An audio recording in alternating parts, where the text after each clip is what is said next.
في اول حياتك يعني اتبهدلت وما كانش معاك فلوس والحاجات اللي بنسمعها دي؟ اه ولا؟ طبعا اكيد. اكيد.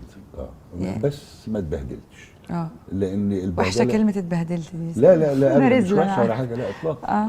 بس هو حضرتك اللي بيتبهدل بيبقى هو عنده استعداد يتبهدل. انا ما كانش بيبقى في جيبي غير جنيه واحد بس، كنت معتز بنفسي. ولما ما يبقاش معايا فلوس البس كويس قوي اه. وكده، واحس بنفسي يعني. ولما اروح اعمل مثلا مشهد في فيلم، مشهد واحد بس، احس ان انا رايح اعمل حاجه ليها قيمه، بس واحس كانوا ان انا بيقولوا، البطل كنت وكده كل يعني. ما اشوف حضرتك على الشاشه يقول ده الراجل ده اتبهدل بهدله في اول حياته. لا لا مش للدرجه دي، اه. لا. يعني من النوع اللي كنت تروح بقى المخرج يا استاذ لا لا لا لا وازيك اطلاقا. عمري ما مثلت دور الا وطلبت انا. اه. حتى لما كنت مبتدي جديد وبيطلبوني عشان اعمل حاجه بسيطه، هم اللي يطلبوني. عمري ما قلت لحد انا عايز اشتغل. اه لغايه ده دلوقتي. لغايه دلوقتي طبعا. كاتب لي هو سؤال سخيف قوي، اه بيقول لي اتفضل. بيقال عن استاذ احمد راتب انه بيروح يتحايل على المخرجين لا لا مش يرشحوه. حقيقي، مش حقيقي. الابتسامه دي ابتسامه احراج ولا لا ابتسامه؟ لا لا ولا حاجه ولا حاجه. اه. حضرتك بتساليني سؤال، اه. انا بجاوب عليه. لكن بتقولي عمري ما كلمت حد وقلت له انا عايز اشتغل اه اطلاقا. ده بيقول لي مش بتسال، ده بيقول لك بتحايل. لا لا لا ده كذب طبعا.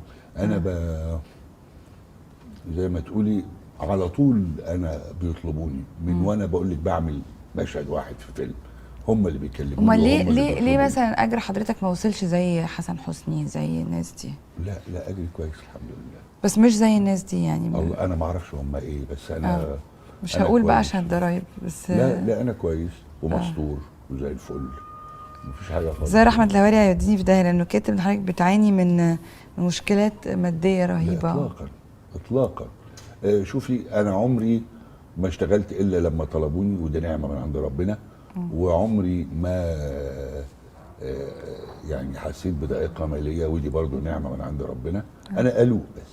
اه. يعني قلوق، يعني لما يبقى عندي كميه فلوس كويسه الحمد لله ومستور. اما الاقيها يعني تنقص شويه وبقى لي شهر ما اشتغلتش، اقلق بس. لكن بيقولوا عليك بخيل.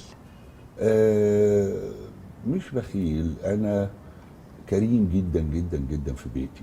كريم مع يعني بناتي ومع مش في اللوكيشن؟ لا اللوكيشن انا يعني ما عزمتش حد عمرك مثلا؟ لا لا لا اللوكيشن على الغدا على العشاء لا بيقولوا يعني انك ماسك شويه. لا عزمت بره. بس انا ساعات احس ان لما اعزم واعمل كده ابقى بتمنظر، وانا بني ادم متواضع جدا ما بحبش المنظره.